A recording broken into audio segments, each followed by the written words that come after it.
നമസ്കാരം. സമഗ്രമായ വാർത്തകളുമായി 24 റൗണ്ടപ്പ് തുടങ്ങുന്നു. മാസപ്പടി കേസിൽ CMRLന് തിരിച്ചടി. ED സമൻസിനെതിരെ CMRL MD ശശിധരൻ കർത്ത നൽകിയ ഹർജിയിൽ ഹൈക്കോടതി ഇടപെട്ടില്ല. ശശിധരൻ കർത്ത തിങ്കളാഴ്ച EDക്ക് മുന്നിൽ ഹാജരാകണം. ശ്രീകാന്ത് കൊച്ചിയിൽ നിന്ന് വിവരങ്ങളുമായുണ്ട്. ശ്രീകാന്ത്, CMRLന് കനത്ത തിരിച്ചടിയാണല്ലോ മാസപ്പടി കേസിൽ. ED സമൻസിനെതിരെ നൽകിയ ഹർജി ഹൈക്കോടതി അതിൽ ഇടപെടാൻ വിസമ്മതിച്ചിരിക്കുന്നു. എന്താണ് കോടതി പറഞ്ഞത്? വിശദാംശങ്ങൾ എന്തൊക്കെയാണ്? ഇന്നലെയാണ് ശശിധരൻ കർത്തയ്ക്ക് ഈ CMRL മാസപ്പടി കേസിൽ EDക്ക് മുൻപാകെ തിങ്കളാഴ്ച ഹാജരാകാനുള്ള നോട്ടീസ് നൽകിയത്. അതിനെതിരെ ഇന്ന് ശശിധരൻ കർത്ത ഹൈക്കോടതിയെ സമീപിച്ചു. ഹൈക്കോടതി മുമ്പാകെ അദ്ദേഹം ആവശ്യപ്പെട്ട കാര്യം, നിലവിൽ SFIO അന്വേഷണം നടക്കുന്നു, അതിനാൽ തന്നെ EDയുടെ കേസ് നിലനിൽക്കില്ല, അതിനാൽ ഈ സമൻസ് സ്റ്റേ ചെയ്യണം. ഇതായിരുന്നു അദ്ദേഹത്തിന്റെ ആവശ്യം. എന്നാൽ അതിശക്തമായി ED ഇതിനെ എതിർത്തു. ED പറഞ്ഞ കാര്യം, നിലവിൽ നടക്കുന്ന അന്വേഷണത്തിൽ കോടതി ഇടപെടരുത്, ആരെയും ഈ അന്വേഷണത്തിന്റെ ഭാഗമായി ഇപ്പോൾ അറസ്റ്റ് ചെയ്യാൻ ആഗ്രഹിക്കുന്നില്ല, അങ്ങനെ ചെയ്യാൻ ഉദ്ദേശവുമില്ല, ഈ തെളിവ് ശേഖരണം അടക്കം മുടക്കുന്ന രീതിയിലേക്ക് കോടതി ഇടപെടൽ ഉണ്ടാകരുത് എന്നും കോടതിയിൽ ED വ്യക്തമാക്കി. തുടർന്നാണ് ഇന്നിപ്പോൾ ഈ അന്വേഷണത്തിൽ ഇടപെടാൻ ആഗ്രഹിക്കുന്നില്ല എന്ന് കോടതി വ്യക്തമാക്കുകയുണ്ടായത്. മുതിർന്ന അഭിഭാഷകൻ, സുപ്രീം കോടതി അഭിഭാഷകൻ സിദ്ധാർത്ഥ ലൂത്ര CMRLന് വേണ്ടി ഹാജരാവുകയുണ്ടായി. പക്ഷേ കോടതി CMRLന്റെ ആവശ്യം തള്ളിക്കളഞ്ഞു. തിങ്കളാഴ്ച EDക്ക് മുന്നിൽ ശശിധരൻ കർത്ത ചോദ്യം ചെയ്യലിന് ഹാജരാകണം. അഡ്വക്കേറ്റ് ജയശങ്കർ V നായർ ഇന്ന് EDക്ക് വേണ്ടി കോടതിയിൽ ഹാജരായി. ശ്രീകാന്ത്, ഈ EDക്ക് മുന്നിൽ വരാതിരിക്കാൻ വേണ്ടി ശശിധരൻ കർത്ത കോടതിക്ക് മുന്നിൽ നൽകിയ ഹർജിയിൽ പറയുന്ന കാര്യങ്ങൾ എന്തൊക്കെയാണ്? അദ്ദേഹം പ്രധാനമായും ചൂണ്ടിക്കാണിച്ച കാര്യം, നിലവിൽ SFIO അന്വേഷണം നടന്നുകൊണ്ടിരിക്കുകയാണ്. ഈ കേസിൽ നിയമപരമായി നോക്കുമ്പോൾ തന്നെ SFIO അന്വേഷണം നടക്കുമ്പോൾ മറ്റൊരു ഏജൻസിയും ഈ കേസുകൾ അന്വേഷിക്കുന്ന കീഴ്വഴക്കമില്ല. ഏതെങ്കിലും ഒരു ഏജൻസി അത്തരം കേസുകൾ, ഈ SFIO അന്വേഷിക്കുന്ന കേസുകൾ അന്വേഷിക്കുന്നുണ്ടെങ്കിൽ അതിന്റെ ഫയലുകൾ അടക്കം SFIOയ്ക്ക് കൈമാറണം എന്നതാണ് ചട്ടം. പക്ഷേ അത് ചൂണ്ടിക്കാണിച്ചുകൊണ്ട് ഇന്ന് ശശിധരൻ കർത്ത നൽകിയ ഹർജിയിൽ പക്ഷേ കോടതി ഇടപെടുകയുണ്ടായില്ല. അദ്ദേഹം ആവശ്യപ്പെട്ട കാര്യം, ഈ EDയുടെ അന്വേഷണം തന്നെ നിലനിൽക്കുന്നതല്ല, അതിനാൽ ആ സമൻസ് സ്റ്റേ ചെയ്യണം. ഇപ്പോൾ തിങ്കളാഴ്ച 10:30 ED ഓഫീസിൽ ഹാജരാകണമെന്നുള്ള സമൻസ് സ്റ്റേ ചെയ്യണം. ഇതായിരുന്നു അദ്ദേഹത്തിന്റെ ഏറ്റവും പ്രധാനപ്പെട്ട ആവശ്യം. ബാക്കി പറഞ്ഞതെല്ലാം ലീഗൽ പോയിന്റ്സ് ആയിരുന്നു. ഈ SFIO അന്വേഷണം നടക്കുമ്പോൾ ED അന്വേഷണത്തിന് സാധുതയില്ല, അത് നിലനിൽക്കില്ല തുടങ്ങിയ കാരണങ്ങൾ അദ്ദേഹം ചൂണ്ടിക്കാട്ടി.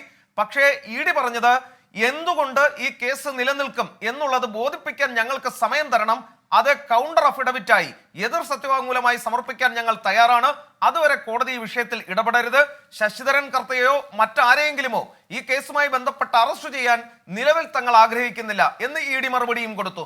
തുടർന്നാണ് ഇടപെടാൻ കോടതി വിസമ്മതിച്ചത്. ശരി, ശ്രീകാന്താണ് കൊച്ചിയിൽ നിന്ന് വിവരങ്ങൾ നൽകിയത്. മറ്റൊരു വാർത്തയിലേക്ക്. കോതമംഗലം കോട്ടപ്പടിയിൽ കിണറ്റിൽ വീണ കാട്ടാനയ്ക്കായുള്ള രക്ഷാപ്രവർത്തനം തുടങ്ങി. JCB എത്തിച്ച് വഴിയൊരുക്കാനാണ് ശ്രമം. ആന അക്രമാസക്തനായാൽ മാത്രം മയക്കുവെടി വെക്കുന്ന കാര്യം പരിശോധിക്കുമെന്നാണ് വനംവകുപ്പ് അറിയിക്കുന്നത്. പ്രദേശത്ത് ഇപ്പോഴും നിരോധനാജ്ഞ തുടരുകയാണ്. വിനീത VG കൊച്ചിയിൽ നിന്ന് വിവരങ്ങൾ നൽകാറുണ്ട്. വിനീത, ഈ കാട്ടാന അക്രമാസക്തനാകുന്നുണ്ടോ? മയക്കുവെടി വെക്കുന്ന കാര്യം വനംവകുപ്പ് പരിഗണിക്കുന്നുണ്ടോ?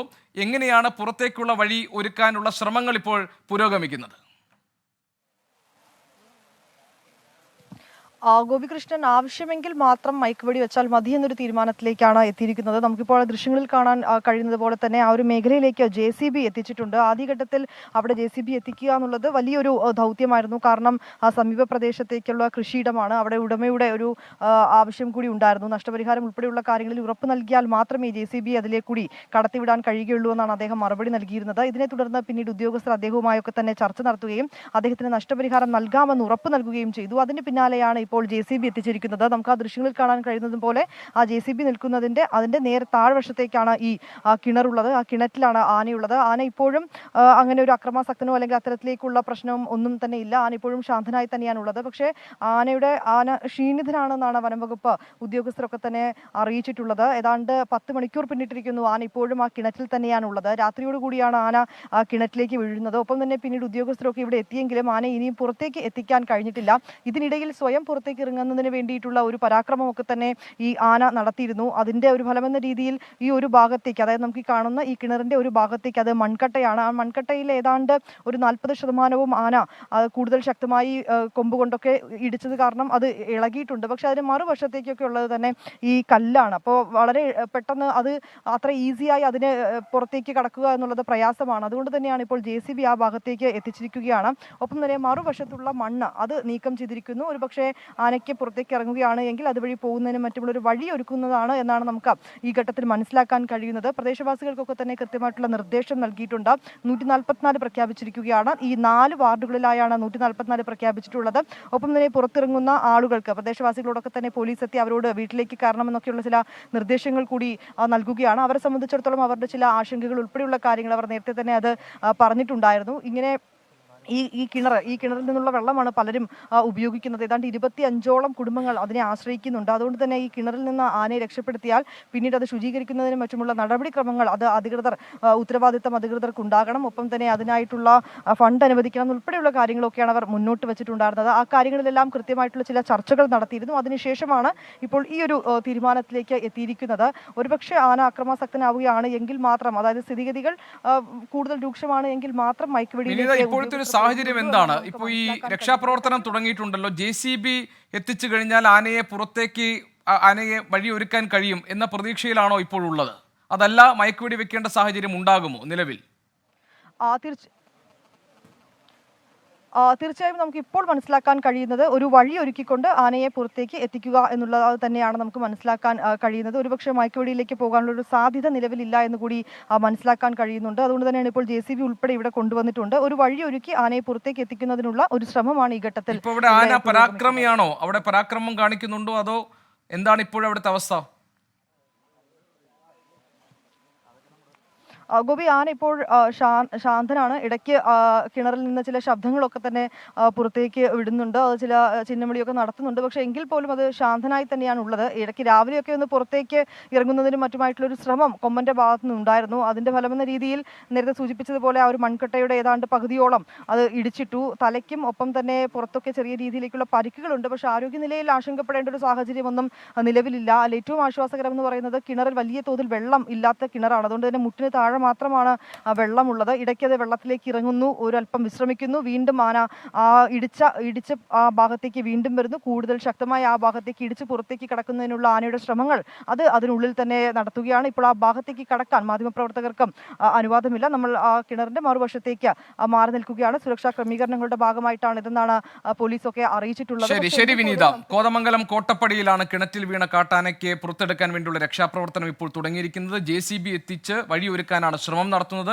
അഥവാ ആന അക്രമാസക്തനായാൽ മാത്രം മയക്കുവെടി വെക്കാം എന്ന കാര്യമാണ് വനംവകുപ്പ് അറിയിച്ചിരിക്കുന്നത്. പ്രദേശത്ത് ഇപ്പോഴും നിരോധനാജ്ഞ തുടരുന്നു. ആന നിലവിൽ ഇപ്പോൾ ശാന്തനായി ആ കിണറ്റിൽ കിടക്കുകയാണ്. അവിടെ നിന്നും ആനയെ പുറത്തേക്ക് കൊണ്ടുവരാൻ വേണ്ടിയുള്ള ശ്രമങ്ങൾ ഊർജിതമായി നടക്കുന്നുണ്ടെന്നാണ് വിനീത VG ഞങ്ങളുടെ പ്രതിനിധി റിപ്പോർട്ട് ചെയ്യുന്നത്. വാർത്തകളിലേക്ക് വീണ്ടും. സൗദിയിലെ ജയിലിൽ വധശിക്ഷയ്ക്ക് വിധിക്കപ്പെട്ട് കഴിയുന്ന കോഴിക്കോട് ഫറോക്ക് സ്വദേശി അബ്ദുറഹീമിന്റെ മോചനത്തിനായി കൈകോർത്ത് ലോകമെമ്പാടുമുള്ള മലയാളികൾ. 30 കോടി ലഭിച്ചതോടെ ഫണ്ട് സമാഹരണം താൽക്കാലികമായി അവസാനിപ്പിച്ചു. വൈകിട്ടോടെ ഓഡിറ്റിംഗ് നടത്തി ആകെ തുക തിട്ടപ്പെടുത്തും. അറിയിപ്പ് ലഭിച്ചാൽ മാത്രം ഇനി സഹായം നൽകിയാൽ മതിയെന്ന് നിയമസഹായ കമ്മിറ്റി അംഗങ്ങൾ 24-നോട് പറഞ്ഞു. ഇതിൽ നമ്മളിപ്പം ഈ സോഫ്റ്റ്വെയർ വഴി, ഈ ആപ്ലിക്കേഷൻ വഴി സ്വീകരിക്കുന്ന അതാണ് താൽക്കാലികമായി നിർത്തിയത്. ഈ 30 കോടി രൂപ ആപ്പ് വഴി സമാഹരിച്ച് കഴിഞ്ഞപ്പം ഇനി ബാക്കി കുറേ ആളുകൾ കുറേ സ്ഥലത്ത് സമാഹരിച്ച് വെച്ചതുണ്ട്, നമ്മൾ അറിയിച്ചുകൊണ്ടിരിക്കുന്നുണ്ട്. ഇവിടെ തന്നെ നേരിട്ട് ക്യാഷ് അടച്ചുകൊണ്ടിരിക്കുന്നുണ്ട്. അപ്പം ആ കാര്യങ്ങളൊന്ന് തിട്ടപ്പെടുത്തി എത്രയാണ് ആകെ ആ തരത്തിലുള്ളത് എന്നുള്ളതും കൂടി കണക്കാക്കിയിട്ടായിരിക്കും ഇനി ആപ്പ് അത് പൂർണ്ണരൂപം ഇനി വീണ്ടും അത് റീഓപ്പൺ ചെയ്ത് ചെയ്യുന്നത്. നന്മ മരിച്ചിട്ടില്ലെന്ന് എല്ലാവരും തെളിയിച്ചെന്ന് മന്ത്രി PA മുഹമ്മദ് റിയാസ് 24-നോട് പറഞ്ഞു. നന്മക്ക് മരണമില്ല, അതാണ്. നന്മക്ക് മരണമില്ല. മനുഷ്യൻ ജീവിക്കുന്ന കാലത്തോളം തിന്മകളുണ്ടാകാം, പല തെറ്റായ കാര്യങ്ങളുണ്ടാകാം. പക്ഷേ മനുഷ്യത്വം മരിക്കാതിരിക്കാൻ നന്മക്ക് മരണമില്ലാതെ എല്ലാവരും ഒന്നിക്കുന്നു. അങ്ങനെ എല്ലാവരോടും ഒന്നിച്ചിരിക്കുകയാണ്. അതിൻ്റെ വലിയൊരു സന്തോഷമാണത്, വിജയമാണത്. എല്ലാവരും പോസിറ്റീവായിട്ട് അതിനോട് സ്വീകരിച്ചിട്ടുള്ളത്. ഇതൊരു വല്ലാത്തൊരു മെസ്സേജ് കൂടിയാണ്. ജിദ്ദയിൽ രൂപീകരിച്ച ജനകീയ കൂട്ടായ്മ രക്ഷാധികാരി ആലുങ്കൽ മുഹമ്മദിന്റെ നേതൃത്വത്തിൽ യോഗം ചേർന്ന് പുരോഗതി വിലയിരുത്തി. രാഹുൽ സുരേഷ് കോഴിക്കോട്ട് നിന്ന് വിവരങ്ങളുമായുണ്ട്. രാഹുൽ, ഇപ്പോൾ എനിക്ക് തോന്നുന്നു അവിടെ ഉമ്മ കുറെ കൂടി സന്തോഷവതിയായിട്ടുണ്ടാകും. കാരണം ഇപ്പോൾ ആവശ്യത്തിനുള്ള പണം സമാഹരിക്കപ്പെട്ടിട്ടുണ്ട് എന്ന ഒരു ധാരണയിലാണല്ലോ ഇപ്പോൾ നിയമസഹായ കമ്മിറ്റിയൊക്കെ ഉള്ളത്. ഇനി ഇപ്പോൾ ഫൈനലി ഇപ്പോൾ അവരെന്താണ് പറയുന്നത്? നിലവിൽ ഇപ്പോൾ ഓഡിറ്റിംഗ് കഴിഞ്ഞ ശേഷം ഇനി ആവശ്യമുണ്ടെങ്കിൽ സഹായധനം നൽകിയാൽ മതി എന്നാണ്. അങ്ങനെയാണെങ്കിൽ ബ്ലഡ് മണിക്ക് ആവശ്യമായ തുകയെല്ലാം ഏതാണ്ട് സമാഹരിക്കാൻ കഴിഞ്ഞു എന്നല്ലേ നമ്മൾ മനസ്സിലാക്കേണ്ടത്? തീർച്ചയായിട്ടും ഗോപി, ഈ വീട്ടിലുള്ള എല്ലാവരും ഒരു സന്തോഷത്തിലാണ്. കഴിഞ്ഞ ഒരാഴ്ചയായി 24-ഉം ഈ ദൗത്യത്തിനൊപ്പം തന്നെ ഉണ്ടായിരുന്നു. കഴിഞ്ഞ ദിവസം ഒന്നും ഇല്ലാത്ത സന്തോഷം ഇവിടെയുള്ള എല്ലാവരുടെയും മുഖത്ത് ദൃശ്യമാണ്. ഗോപി സൂചിപ്പിച്ച പോലെ തന്നെ നമ്മൾ കഴിഞ്ഞ ദിവസം വന്നപ്പോൾ ഉമ്മ വിങ്ങിക്കൊണ്ടാണ് നമ്മളോടൊപ്പം ചേർന്നത്. കരഞ്ഞുകൊണ്ടാണ് പെരുന്നാൾ ദിനത്തിലും ആ സങ്കടം നമ്മളോട് പങ്കുവെച്ചത്. പക്ഷേ ഇന്ന് ഉമ്മയുടെ മുഖത്ത് സന്തോഷമുണ്ട്, ചിരിയുണ്ട്, തൻ്റെ മകൻ തിരിച്ചു വരുമെന്ന പ്രതീക്ഷയുണ്ട്. ആ പ്രതീക്ഷ എല്ലാവരുടെയും മുഖത്തുണ്ട് എന്ന് തന്നെ നമുക്ക് വ്യക്തമാക്കാം. അതോടൊപ്പം തന്നെ ഈ 34 കോടി ബ്ലഡ് മണിയിൽ ഏതാണ്ട് 30 കോടി ഇപ്പോൾ ആപ്ലിക്കേഷൻ വഴി എത്തിയിട്ടുണ്ട്. ബാക്കിയുള്ള 4 കോടി രൂപയും ലഭിച്ചു എന്നാണ് നിലവിലെ പ്രതീക്ഷ. അതുമായി ബന്ധപ്പെട്ട ഓഡിറ്റിംഗ് നിലവിൽ പുരോഗമിച്ചുകൊണ്ടിരിക്കുകയാണ്. ചില 2 മണിക്കൂറിനുള്ളിൽ ഏതാനും മണിക്കൂറുകൾക്കകം തന്നെ ആ ഓഡിറ്റിംഗ് നടത്തി ഇനി എത്ര രൂപ ആവശ്യമുണ്ട്, അല്ലെങ്കിൽ ഇതിനോടകം തന്നെ ഈ 34 കോടി രൂപ പൂർത്തിയായോ എന്ന കാര്യത്തിൽ ഒരു വ്യക്തത വരും. അതിനുശേഷം ഇനി പ്രിയപ്പെട്ട ആളുകൾ പൈസ നൽകിയാൽ മതി എന്നാണ് ഇപ്പോൾ ഇതുമായി ബന്ധപ്പെട്ട കമ്മിറ്റി അംഗങ്ങൾ നമ്മളോട് വ്യക്തമാക്കുന്നത്. നമ്മളോടൊപ്പം ആദ്യം തൊട്ട് അവസാനം വരെ ഈ സഹായ നിധിയുമായി ബന്ധപ്പെട്ട് പ്രവർത്തിക്കുന്ന ഇക്ക നമ്മളോടൊപ്പം ചേരുന്നുണ്ട്. എന്താണ് നിലവിലെ ഒരു സാഹചര്യം? നമ്മുടെ വിഷമഘട്ടങ്ങൾ കഴിഞ്ഞ് വളരെ സന്തോഷകരമായ ഘട്ടത്തിൽ കൂടെ നമ്മൾ കടന്നു പോകുന്നത്.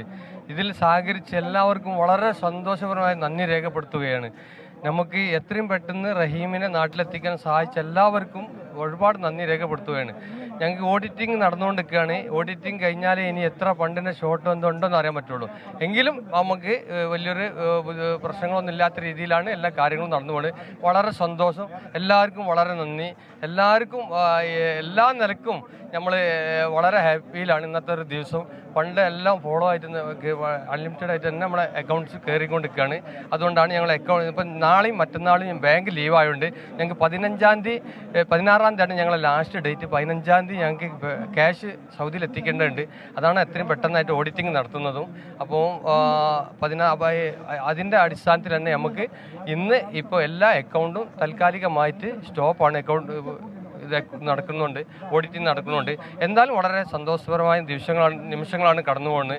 എല്ലാവർക്കും വളരെ കമ്മിറ്റിൻ്റെ പേരിലും എല്ലാ നിലക്കും വളരെ നന്ദി രേഖപ്പെടുത്തുകയാണ്. ഈ ചുരുങ്ങിയ ദിവസത്തിനുള്ളിൽ 34 കോടി രൂപ കണ്ടെത്തുക എന്ന് പറയുന്ന ഒരു ഹിമാലയൻ ടാസ്ക് ആയിരുന്നു. പക്ഷേ നന്മ പറ്റാത്ത എല്ലാ ആളുകളും നമ്മളോടൊപ്പം ചേർന്നു. കേരളത്തിലുള്ള ആൾക്കാരാണെങ്കിലും കേരളത്തിന് പുറത്തുള്ള വിദേശത്തുള്ള അങ്ങനെ കക്ഷി രാഷ്ട്രീയം നോക്കാതെ എല്ലാവരും ഒറ്റക്കെട്ടായി പ്രവർത്തിച്ചുകൊണ്ടാണ് ഈ പണം നമുക്ക് ലഭിച്ചത് അല്ലേ? എല്ലാവരും നാട്ടിലും മറുനാട്ടിലും കക്ഷി രാഷ്ട്രീയം നോക്കാതെയും എല്ലാ വിഭാഗത്തിൽപ്പെട്ട ജനങ്ങളും ഒറ്റക്കെട്ടായി നിന്ന് പ്രവർത്തിച്ചതിൻ്റെ ഫലമാണ് നമുക്ക് കണ്ട വിജയം. തീർച്ചയായിട്ടും അത് തന്നെയാണ് എല്ലാവർക്കും ഇവിടെ നിന്നും പറയാനുള്ളത്. ഇപ്പോൾ മന്ത്രി PA മുഹമ്മദ് റിയാസ് അടക്കമുള്ള പ്രമുഖരായിട്ടുള്ള ആളുകൾ ഈ വീട്ടിലേക്ക് എത്തിയിട്ടുണ്ട്. അവർ ഉമ്മയുമായി സംസാരിച്ചുകൊണ്ടിരിക്കുകയാണ്. ഉമ്മ അവരുടെ സന്തോഷം ആളുകളുമായും എല്ലാവരുമായും ഇവിടെ എത്തിയിട്ടുള്ള എല്ലാവരുമായും പങ്കുവെച്ചുകൊണ്ടിരിക്കുകയാണ്. ഗോപി, എന്താണെങ്കിലും ഈ ചുരുങ്ങിയ ദിവസത്തിനുള്ളിൽ ഇന്ന് രാവിലെ നമ്മൾ റിപ്പോർട്ട് ചെയ്യുമ്പോൾ ഇനിയും 3 ദിവസമുണ്ട്. ആ 3 ദിവസത്തിനുള്ളിൽ ഈ 6 കോടി രൂപ കണ്ടെത്തണമെന്നായിരുന്നു രാവിലത്തെ ഒരു സാഹചര്യം. പക്ഷേ അതിനുശേഷമുള്ള ഓരോ മണിക്കൂറുകളും കാര്യങ്ങൾ മാറി മറിഞ്ഞു. 2 മുതൽ നമ്മൾ കഴിഞ്ഞ മണിക്കൂറിൽ ഏതാണ്ട് 2 മണി മുതൽ 2:45 വരെയുള്ള വാർത്തയിൽ ആ അരമണിക്കൂർ കൊണ്ട് തന്നെ ഏതാണ്ട് 1 കോടിയിലധികം രൂപ നമ്മുടെ അക്കൗണ്ടിലൊക്കെ വന്നു എന്നാണ് ഇവർ പറയുന്നത്. അങ്ങനെ എല്ലാവരും മെയ്യും മനസ്സും മറന്ന് ഈ അബ്ദുൾ റഹീമിനായി ഒത്തുചേർന്നു, ഒന്നിച്ച് ഒറ്റക്കെട്ടായി പ്രവർത്തിച്ചു. അതുകൊണ്ട് 34 കോടി എന്ന വലിയ ഒരു ടാസ്ക് അത് മറികടക്കാൻ സാധിച്ചിട്ടുണ്ട്. അതിന് എല്ലാവരോടും നന്ദി അറിയിക്കുകയാണ് അബ്ദുൾ റഹീമിന്റെ ഉമ്മയും അതോടൊപ്പം തന്നെ അബ്ദുൾ റഹീമിന്റെ കുടുംബവും അബ്ദുൾ റഹീമിന്റെ സുഹൃത്തുക്കളും നാട്ടുകാരും എല്ലാവരും. ഗോപി, ശരി, ഏതായാലും ഇനിയിപ്പോൾ ഒരു ഓഡിറ്റിംഗ് ആണ്. അത് കഴിഞ്ഞിട്ട് കൂടുതൽ പണം ആവശ്യമുണ്ടെങ്കിൽ മാത്രം ഇനി സഹായധനമായി സംഭാവനകൾ നൽകിയാൽ മതി. ഏതായാലും നന്മ മരിക്കാത്ത, നന്മ വറ്റിയിട്ടില്ലാത്ത ഒരു ജനതയാണ് എന്ന് കേരളത്തിന് ലോകത്തിന് മുന്നിൽ കാണിക്കാൻ കഴിയുന്ന മറ്റൊരു അവസരം കൂടിയായി ഇത് മാറുകയാണ്. രാഹുൽ സുരേഷാണ് വിവരങ്ങൾ നൽകിയത് കോഴിക്കോട്ട് നിന്ന്. ഇനിയിപ്പോൾ ആ ഉമ്മയുടെ കാത്തിരിപ്പ് 19 വർഷത്തെ കാത്തിരിപ്പാണ്. ആ കാത്തിരിപ്പിനൊടുവിൽ മകൻ ഉമ്മയുടെ അടുത്ത് എത്തിച്ചേരുന്ന ആ നിമിഷം അധികം വൈകാതെ സംഭവിക്കുമെന്ന് നമുക്ക് പ്രതീക്ഷിക്കാം. രാഹുൽ സുരേഷ് വിശദാംശങ്ങൾ നൽകുകയായിരുന്നു കോഴിക്കോട്ട് നിന്ന്. വാർത്തയിലേക്ക് വീണ്ടും. തിരുവനന്തപുരം, കൊല്ലം, പത്തനംതിട്ട പത്തനംതിട്ട, ആലപ്പുഴ ജില്ലകളിൽ ശക്തമായ മഴയ്ക്ക് സാധ്യതയെന്ന് കാലാവസ്ഥാ വകുപ്പ്. യെല്ലോ അലർട്ട് പ്രഖ്യാപിച്ചു. മണിക്കൂറിൽ 40 കിലോമീറ്റർ വേഗതയിൽ ശക്തമായ കാറ്റിനും സാധ്യതയുണ്ട്. മോശം കാലാവസ്ഥയെ തുടർന്ന് കേരള തീരത്ത് മത്സ്യബന്ധനത്തിന് വിലക്കേർപ്പെടുത്തുകയും ചെയ്തിട്ടുണ്ട്. അഖിൽ ഷാ അൻസാർ തിരുവനന്തപുരത്ത് നിന്ന് ഞങ്ങളുടെ പ്രതിനിധി വിവരങ്ങൾ നൽകാനുണ്ട്. അഖിൽ ഷാ, ഏതൊക്കെ ഇടങ്ങളിലാണ് ശക്തമായ മഴയ്ക്ക് സാധ്യതയുള്ളൂ? ഈ ചൂടിൻ്റെ ഒരു ശമനമുണ്ടാകുമല്ലോ. തിരുവനന്തപുരം, കൊല്ലം, പത്തനംതിട്ട, ആലപ്പുഴ ഈ ജില്ലകളിലാണോ ശക്തമായ മഴയ്ക്കുള്ള സാധ്യതയുള്ളത്? എന്താണ് കാലാവസ്ഥാ മുന്നറിയിപ്പ്? ഗോപികൃഷ്ണൻ, ഈ തിരുവനന്തപുരം, കൊല്ലം, പത്തനംതിട്ട, ആലപ്പുഴ ജില്ലകളിൽ തന്നെയാണ് നിലവിൽ മഴ ഉണ്ടായിരിക്കുന്നത്. ഏറ്റവും പ്രധാനമായും തിരുവനന്തപുരം ജില്ലയിൽ കഴിഞ്ഞ കുറെ മണിക്കൂറുകളായി തന്നെ ശക്തമായ മഴ ലഭിക്കുന്നുണ്ട്. ചൂടിനൊരു ആശ്വാസം തന്നെയായാണ് മഴ എത്തിയിട്ടുള്ളത്. പക്ഷേ ഇതുമായി ബന്ധപ്പെട്ട് കാലാവസ്ഥാ കേന്ദ്രം ചില മുന്നറിയിപ്പുകൾ നൽകുന്നുണ്ട്. ഈ കേരള തീരത്ത് അതിശക്തമായ കാറ്റിനുള്ള സാധ്യത എന്നാണ് കേന്ദ്ര കാലാവസ്ഥാ വകുപ്പ് അറിയിക്കുന്ന മുന്നറിയിപ്പ്. അതുകൊണ്ട് തന്നെ മത്സ്യബന്ധനത്തിന്, കേരള തീരത്ത് മത്സ്യബന്ധനത്തിന് പോകുന്നതിന് കേന്ദ്ര കാലാവസ്ഥാ വകുപ്പ് വിലക്ക് ഏർപ്പെടുത്തിയിട്ടുണ്ട്. എന്നാൽ കർണാടക, ലക്ഷദ്വീപ് തീരങ്ങളിൽ മത്സ്യബന്ധനത്തിന് പോകുന്നതിൽ തടസ്സമില്ല. കേരള തീരത്ത് 40 മുതൽ 45 കിലോമീറ്റർ വരെ ശക്തമായ കാറ്റിനുള്ള സാധ്യതയും കാലാവസ്ഥാ കേന്ദ്രം അറിയിക്കുന്നുണ്ട്. അതുകൊണ്ട് തന്നെ മത്സ്യത്തൊഴിലാളികൾ ഉൾപ്പെടെ ജാഗ്രത പാലിക്കണമെന്നും മുന്നറിയിപ്പ് നൽകുന്നുണ്ട്. ശരി, അഖിൽ ഷാ അൻസാറാണ് വിവരങ്ങൾ നൽകിയത് തിരുവനന്തപുരത്ത് നിന്ന്.